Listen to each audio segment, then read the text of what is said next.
जी हाँ दोस्तों, तो प्रमोद प्रेमी यादव के खिलाफ केस दर्ज हो गया है दोस्तों। वही बात कर लें तो गाना गाते ही दोस्तों काफ़ी वायरल हो गया था और काफ़ी उस पर मिलियन व्यू भी आना चालू हो गया था दोस्तों।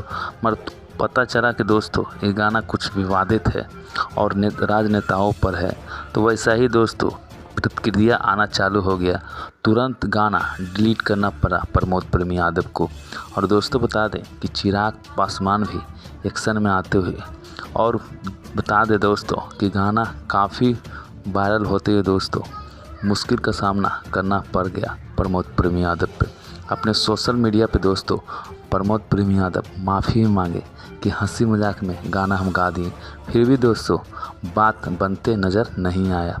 फिर भी उन पर केस दर्ज हो गया दोस्तों भोजपुर थाना में। दोस्तों ये थाना प्रभारी ने उन केसों के बारे में बताया कि गाना डिलीट हो गया, फिर भी केस हो सकता है।